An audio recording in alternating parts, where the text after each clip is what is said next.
जिस तरह से पैसा रिकवर कर लिया गया उसके बाद लौटा दिया गया, जबकि ऐसी प्रक्रिया नहीं होनी चाहिए थी। अगर पैसा रिकवर किया गया है तो वो पहले न्यायालय में जाकर जमा होता, उसकी FIR होती कि ये आखिर पैसा इस व्यक्ति के पास कहाँ से मिला।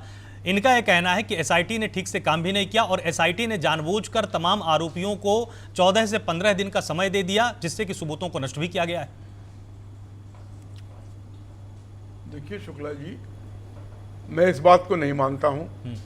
अगर उनको छूट दे दी गई या उनको ढील दे दी गई तो ये सारी चीजें बरामद कैसे हो रही हैं?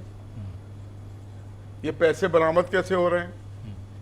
अगर वो सारा लेके ठिकाने ही लगा दिए थे तो बरामद कैसे हो रहे हैं?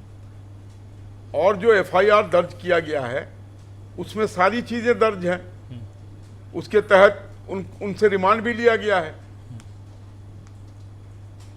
ये सही है कि अब तो ये एस्टैब्लिश हो चुका है कि वहां पर चंदा की चोरी हो रही थी।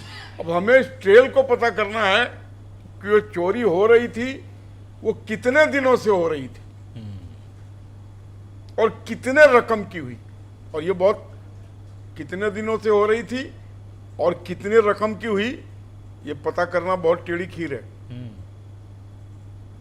पर हम उसके लिए किसी को भी नहीं बख्शेंगे। जो भी लोग इसमें इन्वॉल्व होंगे, चाहे वो चंपत राय हों या ट्रस्ट के और लोग हों या उसके अलावा भी कहीं कोई बाहर के लोग हों, बट प्रक्रिया में को पता करने में, बड़ी मछलियों तक हाथ डालने में थोड़ा तो वक्त लगता है। उस सब पे हम पुरजोर ढंग से काम कर रहे हैं और हम छोड़ेंगे किसी को नहीं। जो हुआ शर्मनाक है, हमारे लिए भी शर्मनाक है, देश के लिए भी शर्मनाक है, सनातन के लिए भी शर्मनाक है। लेकिन मैं एक चीज आपको बता देता हूं, ये मंदिरों में चोरी का सिलसिला ये पूरे इंडिया में हो रहा है।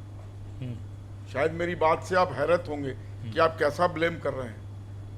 जितने भी मठ मंदिर हैं, यहाँ तो खैर एक ट्रस्ट है, एक बैंक अकाउंट है, बहुत सी चीजें हैं जो एक नॉर्मल प्रोसेस की हैं, फिर भी यहाँ उसमें गमन हो रहा था। और सब जगहों में, गाँव में जो मंदिर है उसका ना तो कोई बैंक अकाउंट है ना कुछ। दान पात्र है, पुजारी के पास उसका चाबी है, जो खोला उसमें से जो अपने मर्जी हुआ मंदिर में बता दिया, नहीं तो और अपनी जेब में रख लिया, कोई पूछने वाला नहीं।